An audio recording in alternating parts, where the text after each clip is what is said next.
everyone. My name is Kimberly Walker. I am the Director for the Office of Diversity and Inclusion and also the Director for the ARCHES program. We are starting with our presentation.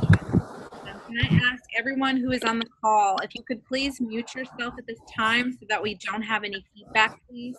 If you have a specific question while we're speaking, you can type it into the chat box. There also will be an opportunity at the end of the presentation for you all to ask questions.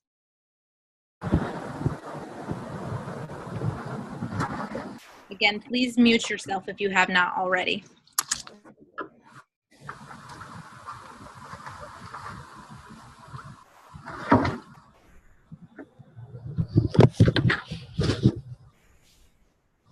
You seem to be getting some feedback.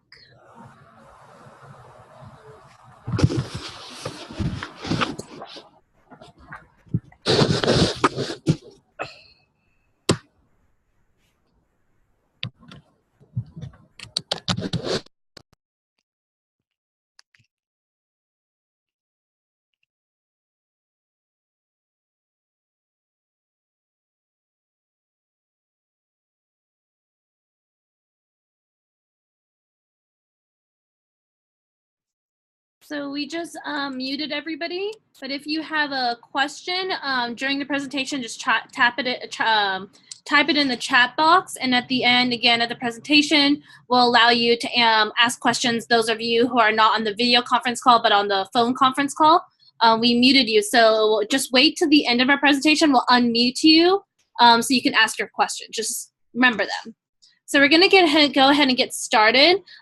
Those of you on the phone, if there's any way you can access our video conference, we are showing a PowerPoint presentation. So we're just letting you know that. So if you click on the link that we sent you and open it up on your computer or any computer, you should be able to see the video that we're seeing right now, just so you know, those of you who are on the phone. So we're gonna start our presentation.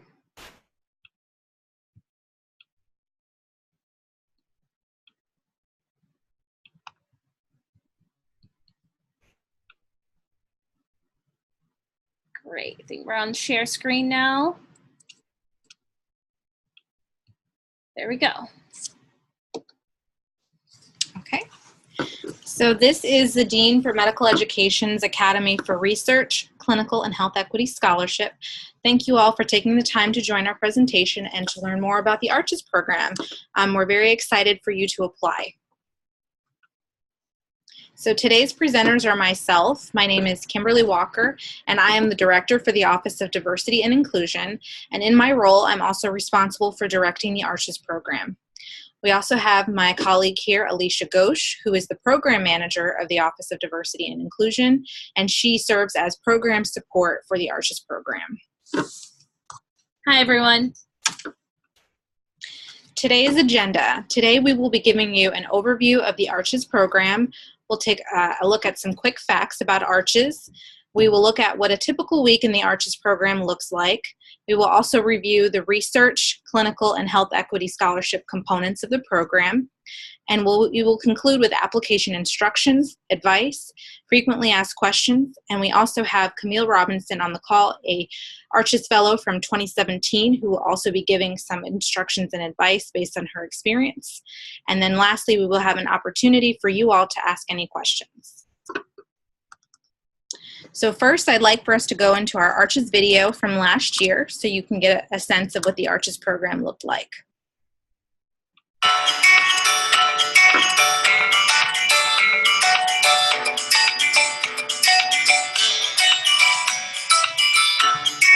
One of the many elements of ARCHES that really attracted me and really going to stick with me in the future is the sense of community.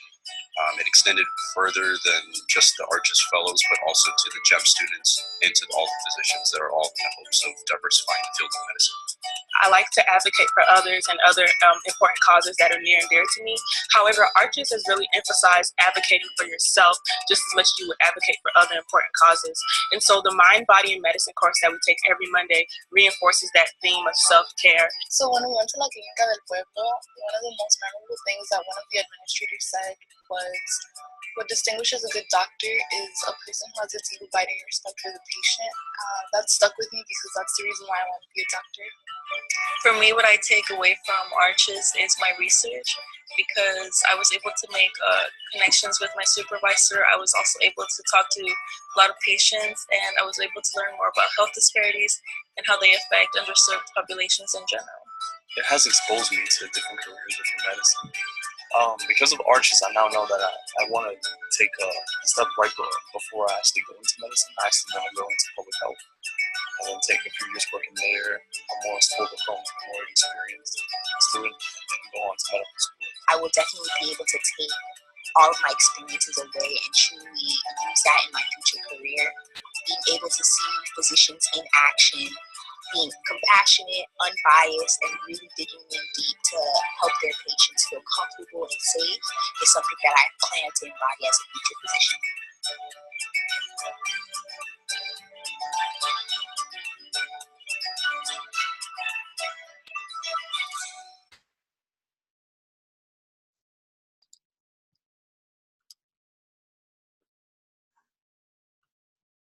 Okay.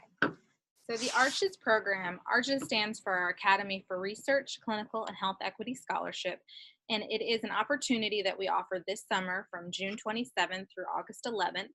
It's a 6-week program where we're going to be engaging you in research, community service, and clinical rotations. This opportunity is open to 8 undergraduates, and you must be a rising junior or a rising senior to participate and enrolled in a 4-year college or university. Our program encourages you to bridge, to build, and to be bold. When we say bridge, we're talking about bridging the content that you're learning in the classroom with real-world research, clinical, and health equity settings. When we say build, we're talking about building connections here. A huge part of the ARCHES program is the connections that you're going to be making with our faculty, with physicians and residents, and with medical students and the greater DC community and beyond. Be bold. We encourage you to cultivate the skills and confidence that you can so that way you can succeed in the pre-medical track and beyond. So here are some ARCHES fast facts. There is a stipend for this program, $4,000 total. $2,000 we paid to our fellows after the first 3 weeks of the program, so about in July. And the final $2,000 we paid at the end of the 6 weeks. I just want to let you know it's very important that you complete your research project and your big presentation, poster presentation at the end of your fellowship program. And that will be, make sure you get your final $2,000. Housing. We do provide free housing on campus. Actually, this year you're going to be staying in our brand new dorms. Excellent facilities, and it's going to be about 4 people to each suite with 2 people per room and 1 bathroom for the entire suite. So no floor bathrooms or anything. Also, housing will be provided from June 27th to Saturday morning on August 11th. Program dates, again, they start on June 27th and they actually end on Friday evening on August 10th with move out on August 11th morning. Travel, after our ARCHES fellows are selected, we get any proposals for travel reimbursement. So up to $250 will be awarded per student on a case-by-case basis by our Office of Diversity and Inclusion. For meals, students are responsible for their own meals, but I'll add that we have tons of programs and events all throughout the week for our fellows. So that's why you get at least 1 meal, free meal per week, which is nice. And most importantly, application deadline is February 5th, 2018 at 5 p.m. Eastern Standard Time. Again, I'll say that 5 p.m. Eastern Standard Time. So those of you who are different time zone, make sure you take that into account when submitting your application. We are very strict about our deadline. 501, 502, we will not accept your application. So this is kind of what a week at a glance looks like for an ARCHES fellow. And this is actually a sample schedule from our actual week from July 10th to July 16th.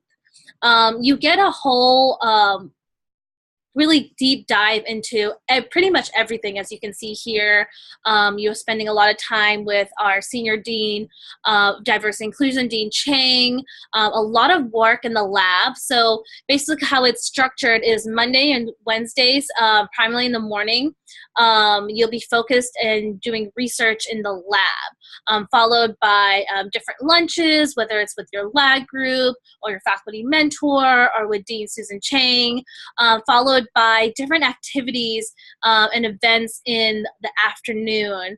As you can see here, Tuesday evening is focused on a diversity dialogue and medicine event, or a book club, or even a mind and body medicine seminar.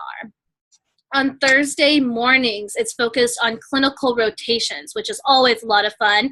You'll be shadowing different specialties in throughout the hospital with a attending physician or resident or medical student. And then Thursday afternoons is all about community site visits. DC is home to many different organizations, so you have the opportunity to attend different locations on site in DC. Friday is all about shadowing and community service, which is also really nice. And Kimberly will be speaking to you a little more about that. And then usually you have your Saturdays and Sundays free to work on your big poster presentations. Here you can see Dean Chang invited all the fellows to a nice 4th of July annual summer barbecue. And those are different events. So it's a really packed week, but you're getting exposure to so much during the week, which is really nice.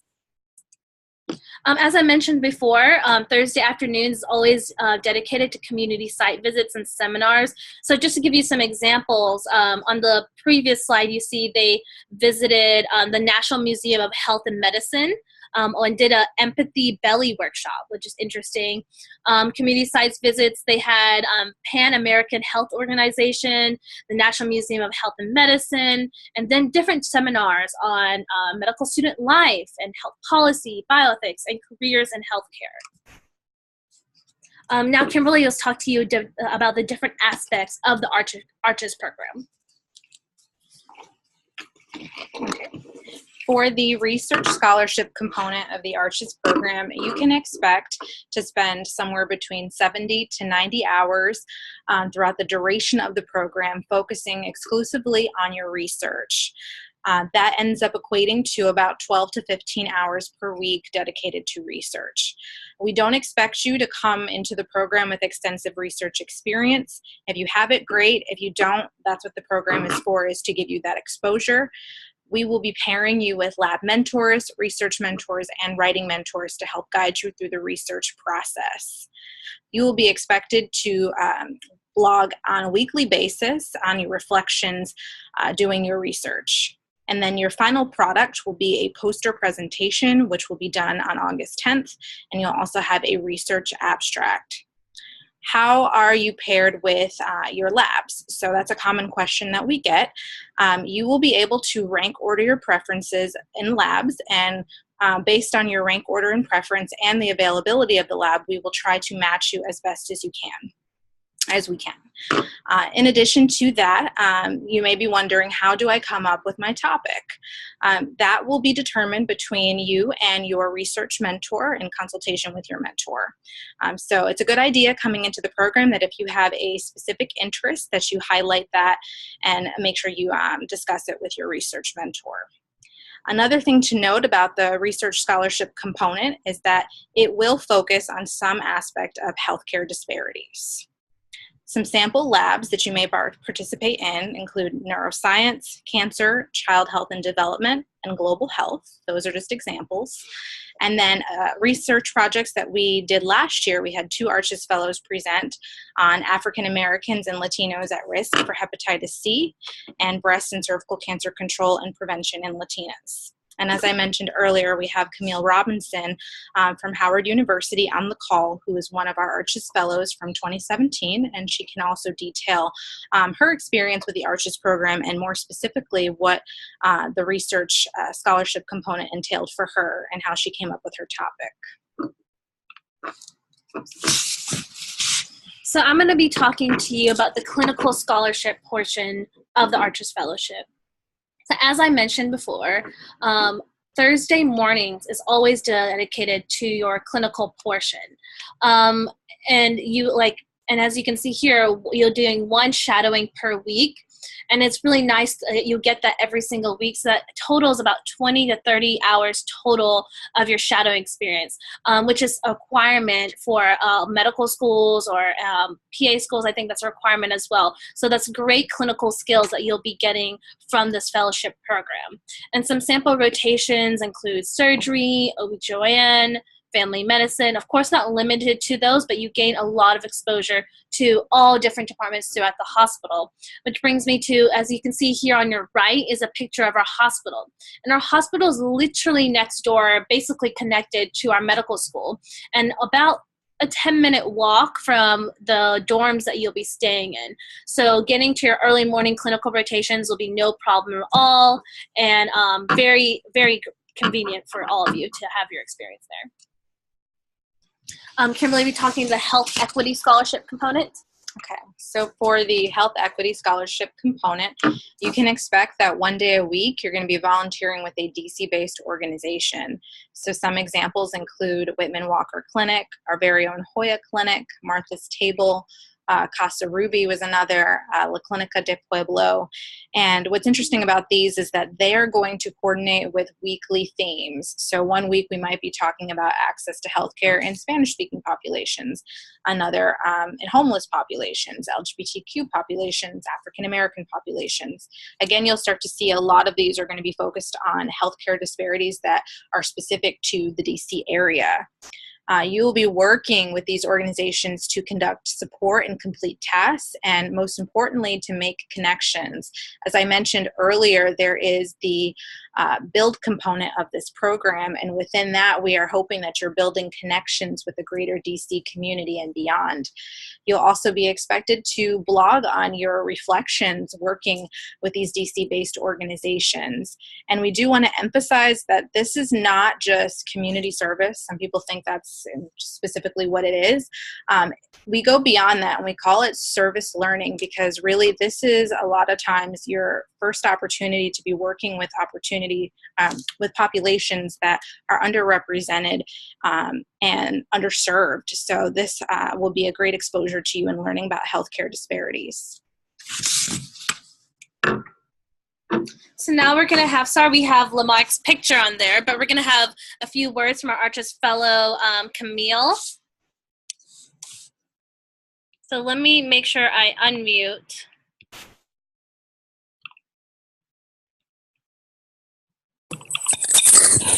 Oh yeah, Johnny told me. Hello? Yeah, there you go.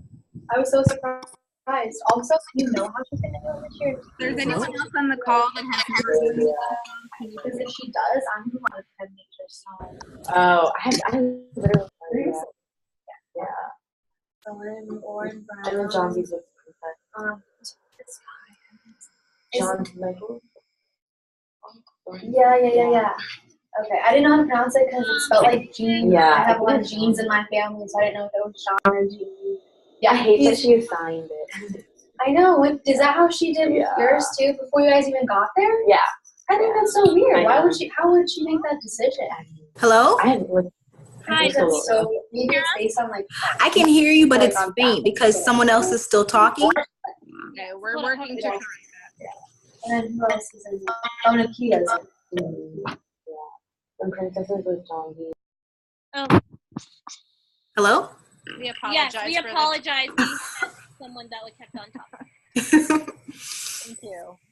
So Camille, if you will just detail your experience with the ARCHES program, if you can comment specifically on your experience with the research, clinical, and health equity scholarship components, just to give everyone else kind of a sense of what the ARCHES program offered you.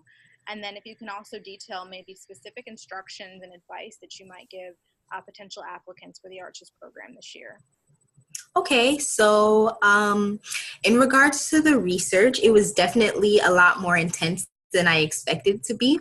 I had done research before in the past before actually getting into the ARCHES program. So I thought I had a good kind of handle on things, but then when I was paired with my research mentor, and then the fact that it was only 6 weeks that we had to actually complete a research project, I was like, whoa, this is a lot. So I think as far as for the research, even if you've completed research before, it will get kind of to be, it might be overwhelming, but it's really good to have good time management skills and really coordinate with your research supervisor with your strengths and weaknesses, and don't be afraid to ask for help, because you do have to submit a poster at the end, and your presentation is going to be in front of 100 people, 100 plus people. So you want to make sure that you're really on top of your stuff, you're able to present well.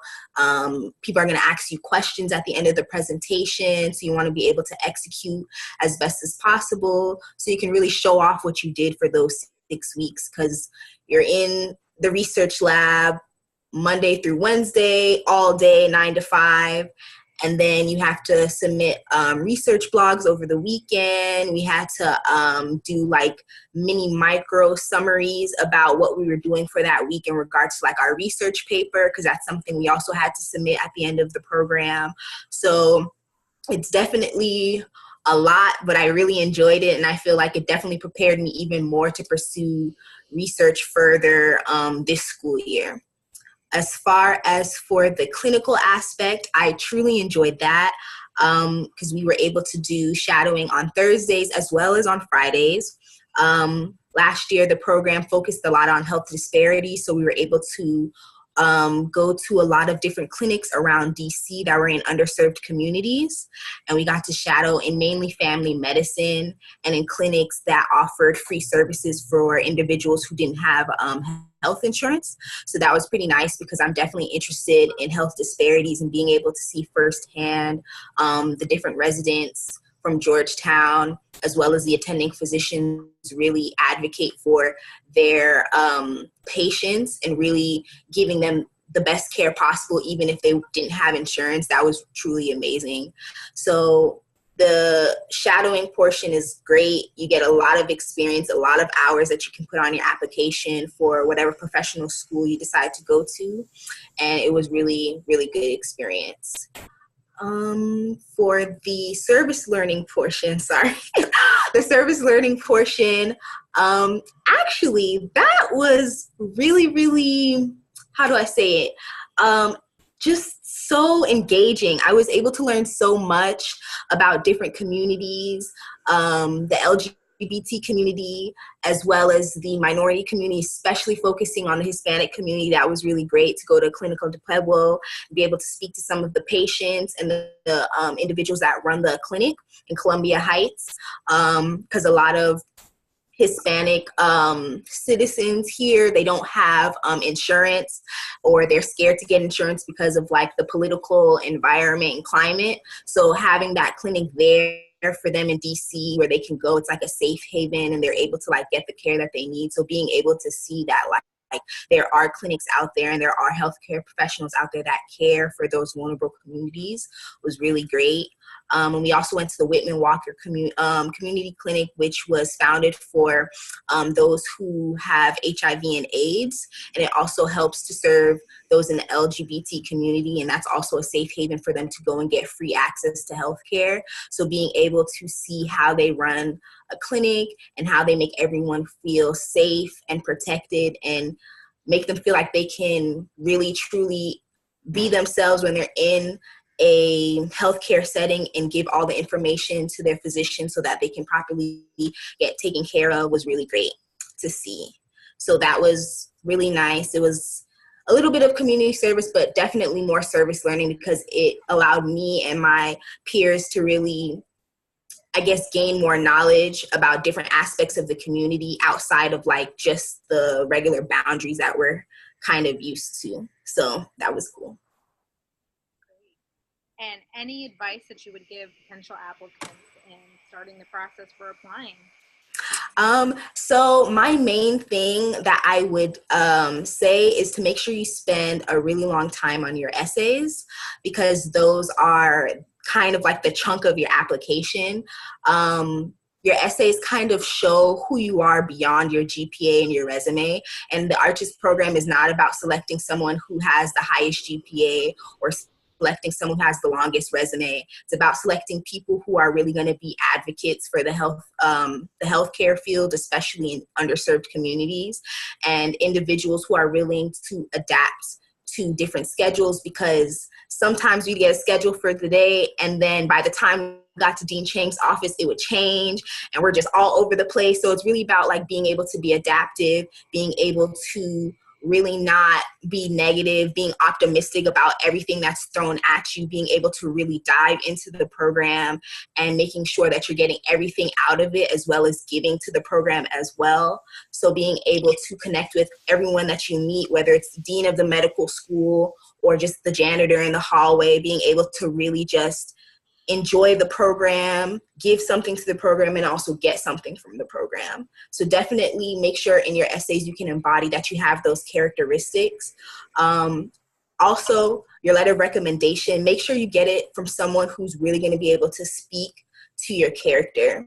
Because like I was saying before, the ARCHES program is not about selecting someone who has the highest GPA or who may be the smartest in the class. It's about selecting individuals who really are trying to give back to the healthcare community and want to give back to their communities and help others. So if you have someone that can really write about your characteristics, about who you are as an individual, what you embody, why you want to pursue medicine, why you'd be a good physician or a good PA or whatever you decide to pursue, why you would be a good director of public health, like really find someone that can speak about you in a positive light and just, make you shine. Another question for you. You were speaking about the intensity of the ARCHES program. Can you kind of detail what that was like for you during the week, and then also what were your weekends like? What can you expect? So the program was very intense. We were always tired. Most of our days started at 7 a.m., waking up, going to Dean Chang's office, and a lot of times we didn't get back to the dorm until 8 p.m.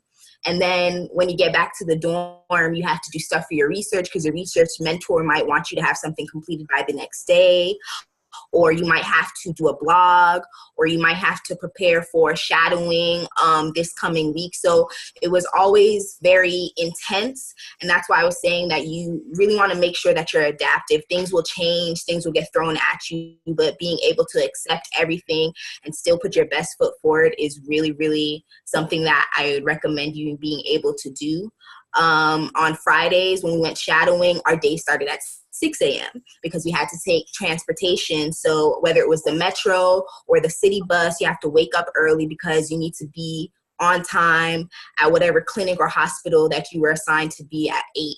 Can't be late. So days would start at 6 and we wouldn't get back until 8. So you're going to be tired. It's going to be a lot of stress, but I definitely think it was worth it, and it showed me a lot about myself. And yeah, it was really great. So very intense for 6 weeks. Awesome. Another question. So in thinking about this ARCHES experience, there's other programs similar to and not similar to ARCHES. Can you comment specifically on, why you would encourage someone to apply for the ARCHES program? And if you can talk about what did you personally gain that you think was just, one of the best things? Well, I think the ARCHES program is different. I don't think there's any program like the ARCHES program. It is the bomb. The fact that we're able to get service learning, research, and clinical shadowing, as well as like diversity trainings. We're getting a mind-body medicine class. Like, I don't think there's anything like the ARCHES program. It's just in its own world. And I think that what I gained from the program is like a new self of confidence. I'm able to tackle more than I expected I was able to. The fact that I was able to speak in front of 100+ people about the research I conducted for 6 weeks, I never thought I was able to do that and actually execute well. My research mentor telling me that I did well and wanted me to continue doing research with her even after the program. So just a new self of confidence. I gained so much knowledge. I before the program, I knew I wanted to be an advocate. I just didn't know how. I didn't know what I would do in the medical field. But after the program, I was so enlightened. I know I want to start my own foundation. I know that I definitely want to work in an underserved community. I know that I probably want to go into primary care. So it just taught me that I'm really resilient. I have a lot of confidence, and I'm able to really just go after and do what I want to do. So yeah, that's what the ARCHES program taught me. It was awesome. I highly recommend everyone apply. You're not going to find an internship program like this anywhere else. Thank you, Camille. Really, really appreciate you giving your insights about the ARCHES program and sharing this with everyone. I will ask if you're here for just a few more moments towards the end of the presentation. We have a couple more slides to go through, but I want to give an opportunity for our audience to ask you questions specifically if they have them. So if you'll just stay on the line, please. Oh yeah, definitely. Go ahead and roll through the last bit of slides. Thank you. I'm going to share the screen again.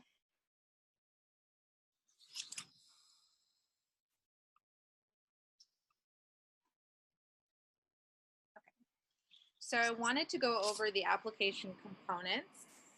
So there is actually a SurveyMonkey that we're using for the application. So when you click on the link, you'll be requested to fill in basic information, your name, your address, your email, phone number. You'll just want to make sure that this information is correct, because we'll be using that to verify your identity. Then there's also 4 short answer essay questions and 1 optional essay question. As Camille noted, this is probably the most important part of your application.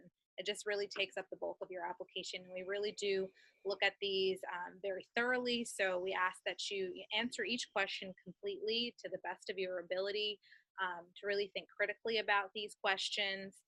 And there are character limits, so please be mindful of that. We have a lot of essays to read, so stay within the limit.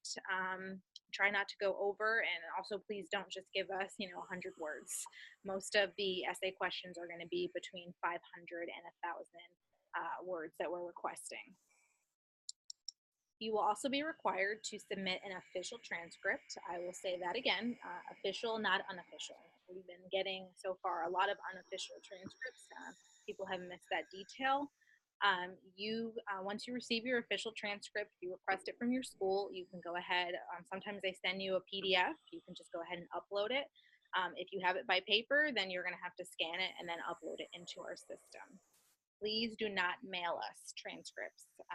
We have a lot of applications that we're reviewing. We're not keeping track of it in that way. It's just nice for everything to be submitted through one system. You'll also be required to submit a resume or CV. This should be 1 to 2 pages in length. Our requirement is that you have a 2.5 GPA. If you do not meet this requirement, you can still apply for ARCHES. There is 1 optional essay question, which I referenced earlier, where you will have an opportunity to detail the circumstances that may have impacted your GPA. Specifically on your resume, if you have prior exposure to community service, to research, to clinical rotations, that's something that you might want to note. It is not going to make or break your application, but it's just something that's useful for us to know. So please make sure you add that information if you have it. Your letter of recommendation. We require 1 letter of recommendation, not 2, not 3, just 1. However, what's unique about our application process is that you're not uploading the letter. There will be a space for you to put the name of your recommender, their email, and their phone number. And when you click submit on your application, I will get a notice, and either myself or someone from my office will be contacting your letter writer on your behalf. We will give them detailed instructions on what they need to include in your letter of recommendation. And they also will be required to fill out a 5-minute survey about you, just general questions about your candidacy for the ARCHES program. So there's no section for you to upload the letter. You're just going to put in their contact information, and we will reach out to them on your behalf. I also will be sending a confirmation to you to let you know that we've received your application. A lot of times our letter writers do not get back to us right away, so there may be a note in there for you to follow up with your letter writer. So I would actually recommend that now, if you're reaching out to them, just let them know they're going to be contacting you. They'll have until February 5th to complete that letter of recommendation, but we really want to get it in as soon as possible so we can add that to your file. Again, the application deadline is February 5th, 2018, 5 p.m. Eastern Standard Time. It's a hard deadline. We will not be extending this deadline. It's also on a Monday, so keep that in mind. And we do accept early submissions of applications, so you don't have to wait until February 5th if you have it now. Feel free to go ahead and apply, but you do have until the 5th at the latest to submit. So these are the essay questions. I'm not going to read all of them out for you, but as you can see here, they are before you, when you enter the application, it is listed before you start the actual application, but I highly suggest that you pay attention to each aspect of the question. So I'll give you an example. In question number 1, you'll see how they say, in the following areas, number 1, education, number 2, employment, number 3, community service, and 4, personal development. We are expecting you to address all of those areas, not 1, not 2, but all 4 of them. So when you're writing your essay questions, really pay attention to answering the questions, because those are the things we're looking for. Also making sure that you don't have grammatical errors, simple things like getting someone else to read over your essays are very valuable when we're doing these essay questions for those of you who've never done something like this before. Also, formatting it for us, even if you want to write question 1 and then having your answer the question, that's helpful for us when we're reading your essay questions. But yes, I think that's pretty much. Okay, I just wanted to add a note to that. So Alicia had just noted that make sure you answer the question fully. If there's multiple components, answer all of them. So a question I've received about these essay questions is, so for example, for the first one, it says, in your answer, please be sure to address any challenges in the following areas. So what if you haven't had challenges in those areas? That's fine, but maybe talk about how you would address this if you did have a challenge, so that you're still answering the question fully if you do that. The important thing is you want to make sure that you're covering all your bases and you're answering a question fully, because we do deduct points if you haven't answered completely. And you can kind of adapt the questions based on you. So like for employment, Kimberly, how about you? Like if I am a student and I have never had a job during college because I'm too busy involved in several different activities in college, how would I answer that question? So you might talk about, hypothetically speaking, with employment, how would I address a particular challenge if I had an issue with the supervisor or with a colleague? Give us a potential scenario and maybe how you would handle that. And then also for the optional essay question, so you do not have to answer this question if you don't feel that it's applicable. Again, our GPA requirement is a 2.5. If you have higher than that, feel free to skip this question. However, what we have been telling people in our webinars is if there's information that you think is important for us to know in evaluating you as a candidate, you can use this question in 500 words or less. You can give an explanation or let us know whatever it is that you want us to know. Do not be repetitive, though. If you've already answered it or addressed it in questions before, don't say it again. If you already have it in your resume, don't say it again. But if there's something that you want us to know, this is a space for you to let us know that information. So an example is if you already told us how much you want to be a doctor, or don't use your optional essay to be like, I want to become a doctor and this is my dream, please accept me. No, that's not what we're looking for. That's what we're looking for, all right? So just give you some examples. Great. So I'm going to go over frequently asked questions. So both of us will talk about this. Sure. Should I apply if I'm not a first generation student and not from a background underrepresented health professions? And the answer is yes, of course. We, of course, accept everyone from all different backgrounds and ethnicities and sexual orientation, gender identity, everything. But we are looking for someone that is interested in serving the underrepresented populations in health professions. We're looking for someone that's interested in population health, all those different things. That you must be committed to medicine, and you must have an interest in healthcare disparities or serving underserved populations. That kind of goes into the second. What makes an applicant an ideal ARCHES fellow? If you meet that requirement, you're interested in medicine, healthcare disparities, underserved populations, and not just saying exactly what I just said, exactly, but offering concrete examples as to to support that assertion. Exactly. So what is the timeline for admittance? Again, Monday, February 5th. We already discussed this. Eastern Standard Time. Eastern Standard Time. That's a common thing that people forget, and they're like, hey, I submitted at 5 p.m., but if you're in California, that's a different thing. Another thing, there are Zoom interviews. That's the next step of the process. The week of February 12th, we will be notifying you to let you know if you've made it to the next step. So if you haven't made it to the next step, we'll also let you know. But if you have, we will be letting you know when our next set of interviews is going to be. So you'll have 2 rounds of interviews potentially. If you make it to the first round, typically, I think so out of 100 applications we had last year, we had about 70 that made it to the first round interview. Second round interview was about another 30 people, and then we kept dwindling it down until we got to a total of 6 fellows. This year we'll be having 8. But just to give you perspective on what you can expect. Also to talk about interviews, those of you who are selected for a video interview, pick a place that you are in a quiet place. Maybe you don't have your roommates walking around in the background. Professional dress. We've seen unprofessional dress in different Zoom video interviews that we've done. We've seen people in a crowded room. We will be asking very serious, difficult interview questions. So, make sure you are preparing really well for that. Really research ARCHES. See on our website has a lot of details. So really read our website and understand what ARCHES is.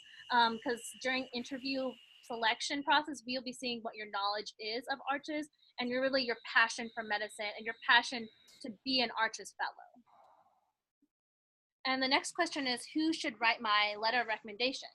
So we ask that anyone, it could be anyone. It could be a mentor, it could be a coach, it could be, what else, an advisor. Basically, it does not have to be one of your professors. It does not have to be your preclinical advisor. It can be, but it doesn't It can have be, to be. but it doesn't have to be. We've been having a lot of sometimes not all students have the best relationship with their professor, so it doesn't have to be a professor, but it has to be someone who can be able to talk to about your skills and ability and your passion for medicine. So whoever it is has to be able to address those key aspects. Your passion for medicine, if you're hardworking, things about yourself. They should be able to talk about those things. And anything else you want to add? I do want to add one thing. So we've been talking about this idea of commitment to medicine, passion to medicine. I just want to clarify that I know it's because this is a school of medicine that our program does focus on, the MD process of becoming a doctor. However, this program is also for students who are interested in pre-health professions, so not exclusive to medicine. As I said, we're going to be giving you extensive experience with research, which will be something new for you. So you might consider an MD, PhD. You might potentially even be interested in nursing. We're going to be connecting you with people within Georgetown that are not just doctors. So you'll have an opportunity to explore those other career interests as well. So public health, exactly. Health administration. So just wanted to clarify that even though our focus is because we are a school of medicine and we'll be on medicine, there will be other pathways that we will talk about, and we will be connecting you with other individuals if you want to explore those pathways as well. The next question is, can I submit my application early? Yes, we would love to read your application earlier. A lot of students wait till like the day of, basically, to submit their application. Now, it's not a requirement that that you get any bonus points if you submit it early, but it's just easier on us. Instead of reading a bunch of applications the day it's submitted, reading it beforehand is just easier on us. So if you have time now or this weekend to work on your application, you go ahead and submit it, work on it this weekend and submit it on Sunday. Early submissions are highly encouraged. I'll also just add to that. So another benefit of submitting it early is that you're giving your letter writer more time to write your letter. So if you wait until February 5th, even though that's perfectly acceptable if you choose to do so, just know that on February 5th, we're going to be contacting your letter writer to say we need this letter of recommendation, and they will not get as large of a window of time to complete it. So they'll only have like a week or? They'll have a week or less. Just to be honest. So, and if you don't have your letter of rec submitted on time, then you will not qualify for the program. But don't worry, I will be notifying your letter writer and you, if we do have anyone who's delinquent and not sending that letter of recommendation, you're going to be aware of that ahead of time. But just to avoid the problem before it becomes a problem, I'd recommend at least a couple of days before the application is due to submit it. All right, so now we are opening up the floor for questions. I'm going to stop our sharing and unmute you all. Those of you who have feedback, please mute yourselves so we don't have a bunch of feedback and we can't hear the people asking questions. And if you don't prefer to speak into the microphone to speak, there's a chat box. Feel free to ask questions through the chat box as well.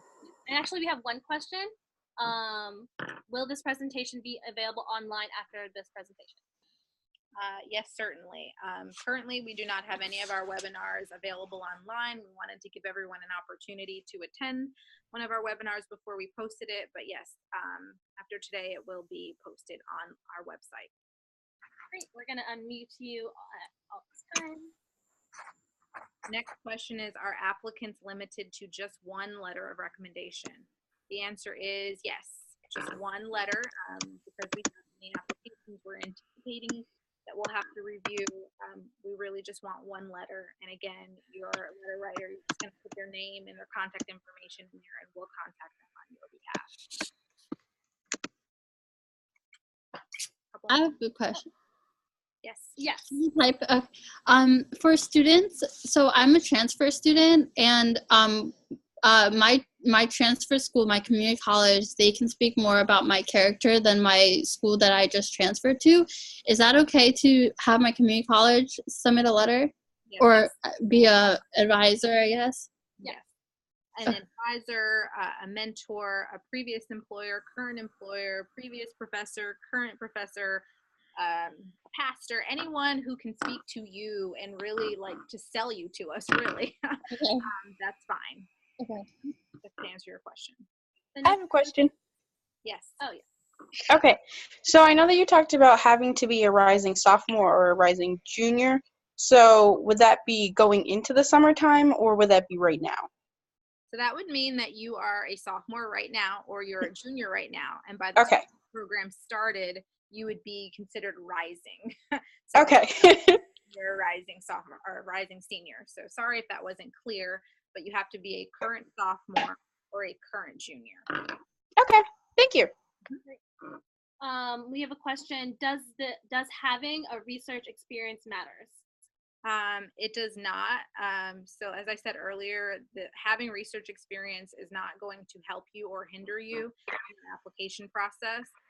It's good for us to know, just so we know kind of where you're coming from, especially as we're thinking about, which lab to put you in, what experience you already have. That's helpful. But that's what this program is for. You're getting a majority research experience, and for a lot of you, this is going to be your first opportunity doing research, and we're here to give you all the tools to succeed with that. So you don't have to have prior research experience. The next question we have is, are students who are not STEM majors at a disadvantage? No. As I said earlier, you have to have an interest in medicine or pre-health professions.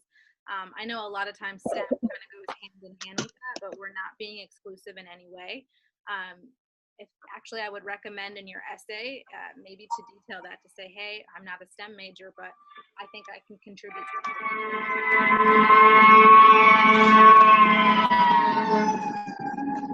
Sounds like an emergency. I hope everybody.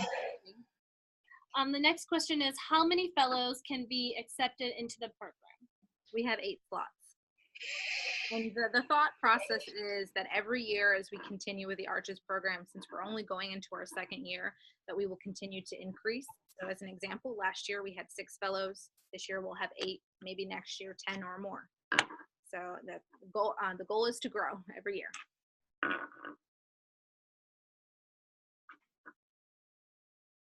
Someone said, I'm also a transfer student. Will I be required to submit transcripts for each institution that I've attended?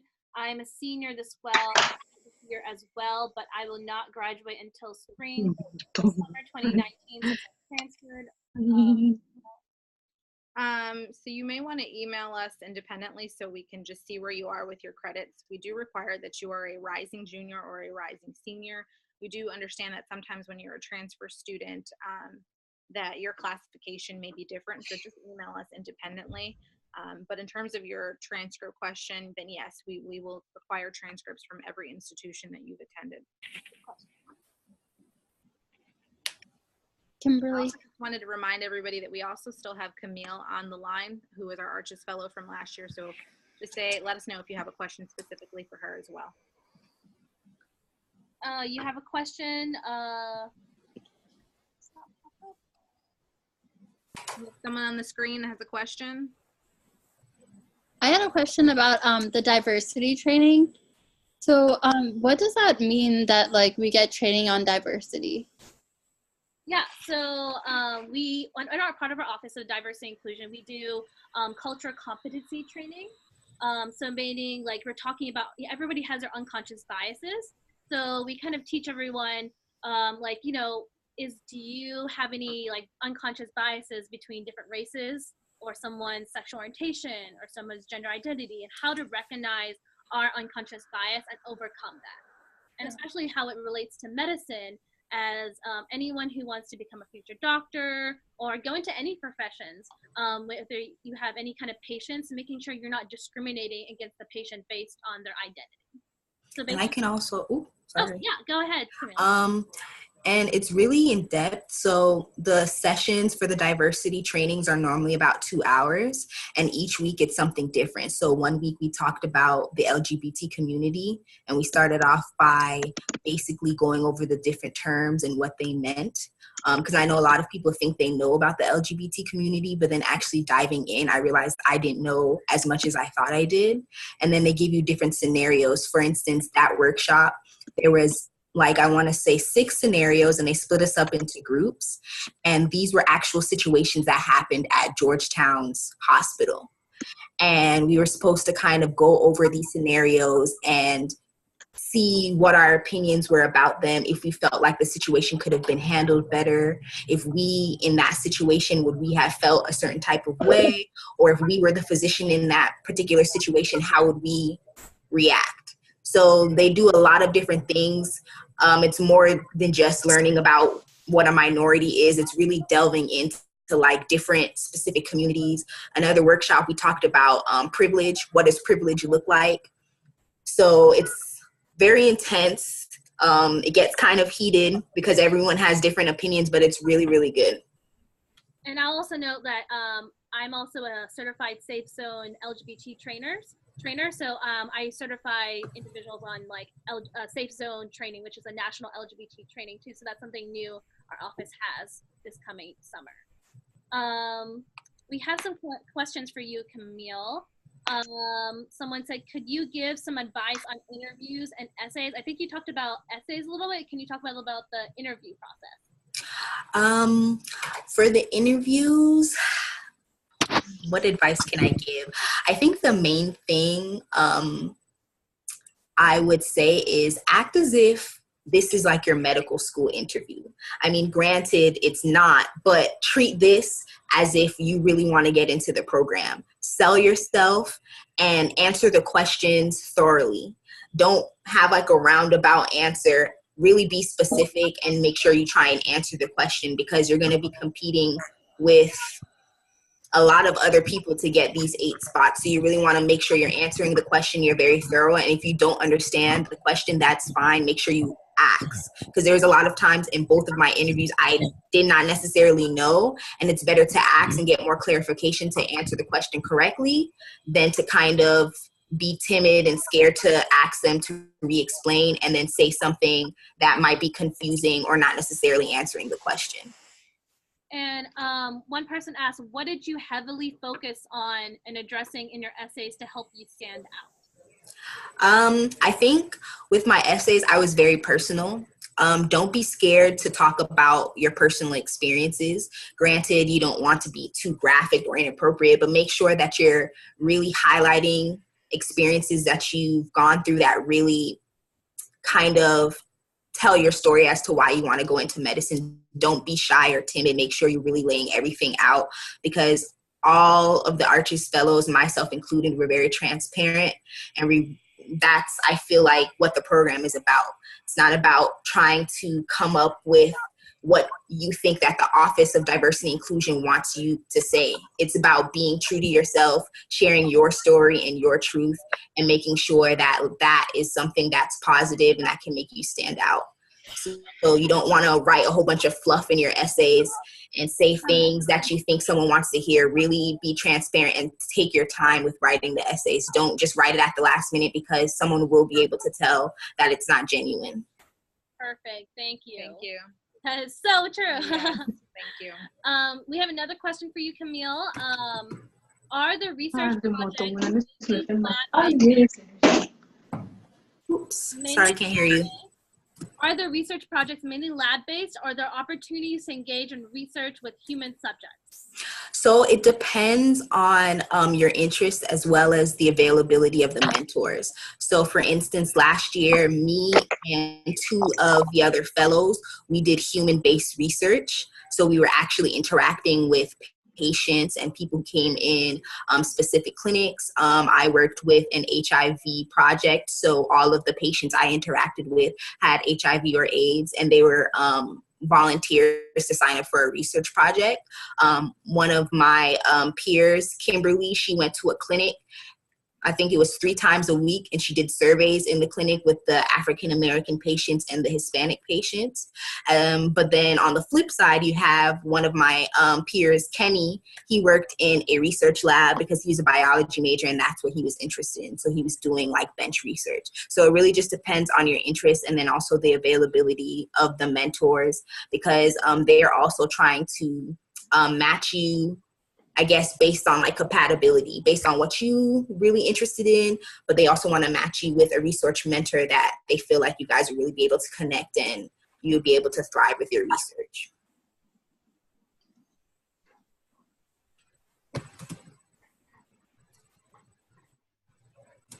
I think there's a question for you, Kimberly. Oh, sorry. Camille, can you, before we get to that, can you talk about how this program has affected your career goals and your passion for medicine?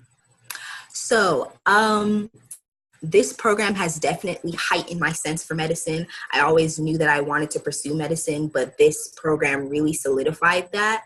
I actually didn't mention that we had book club every week, and we were required to read 2 books, and they were centered around different things in medicine. And reading those books actually helped me kind of form more of an opinion and approach of how I want to be as a physician.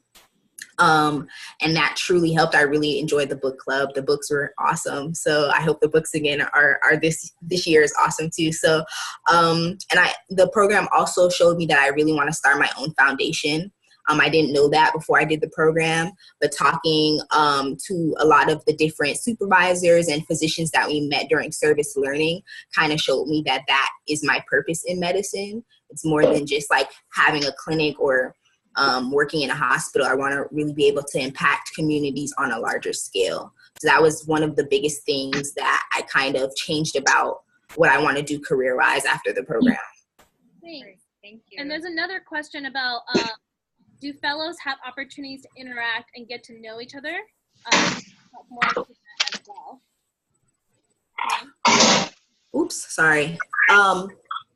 Yeah, okay, I heard the question. Yes, definitely. So you are with everyone all day, every day, except for when you're doing research and shadowing. So you pretty much get time on the weekends to hang out and kind of interact with each other, especially after like the day has ended, because we're all staying in the same dorm. And then in the morning when we're walking to our research labs, or we're having a meeting session, we're all participating together. So you definitely have time to interact with your fellows, your fellow fellows. Yeah, that makes sense. Thanks, Camille. Mm-hmm. Hi, everyone. We know we told you it would end around 7, but we're going to go till 7:10. So we have about 5 more minutes for questions. But we'll keep on going. Someone asked, can you talk a little more about the letter recommendation writer? They were an employer and could talk about my character and not so much about what I want to do medically. Should I talk to him about it or change my recommender?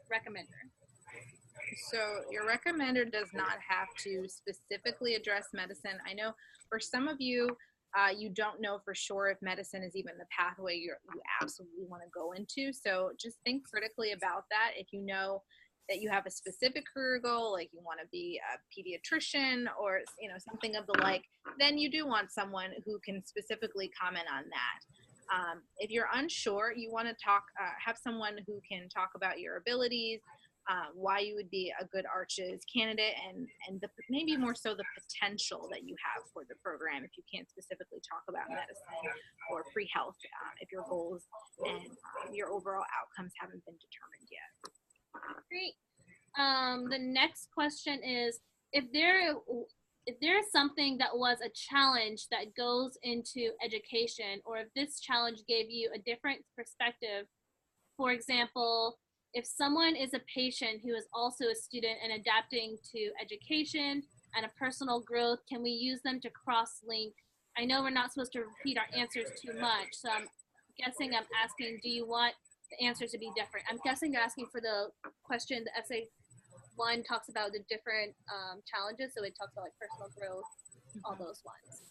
Can they link that together? I think you can link it as you see appropriate. And we don't want to give you, I guess, we're not asking an essay or a paragraph for each of the 4 different ones. We just make sure they're addressed in their essay, right? Exactly.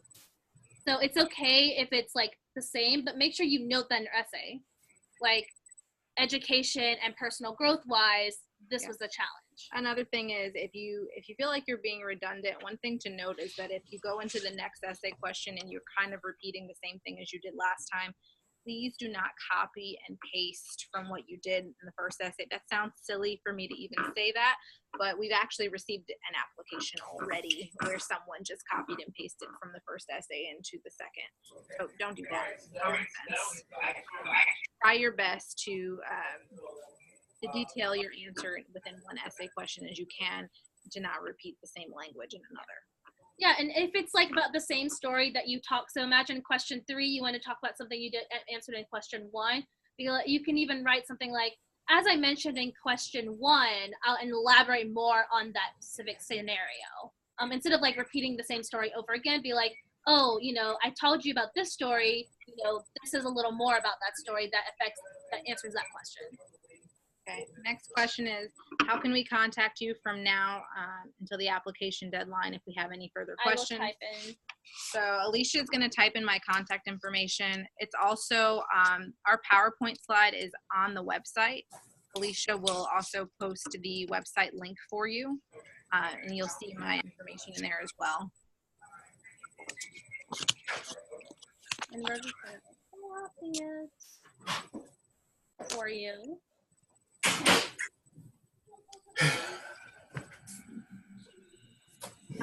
Not to call you out, I think there was a person on here, Danielle Longbong. I saw that you were coming on the screen a couple times. Did you have a question that we didn't answer?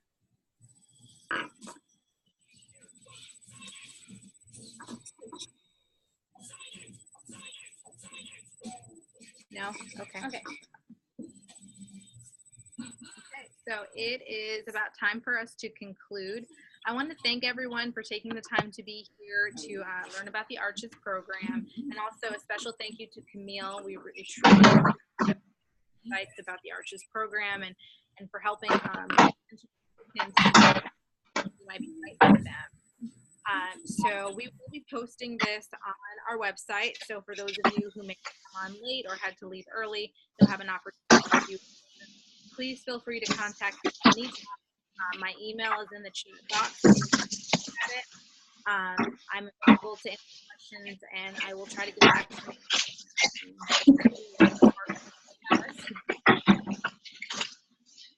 All right, thank you, everyone. Thank you. Thanks, again. Thank you.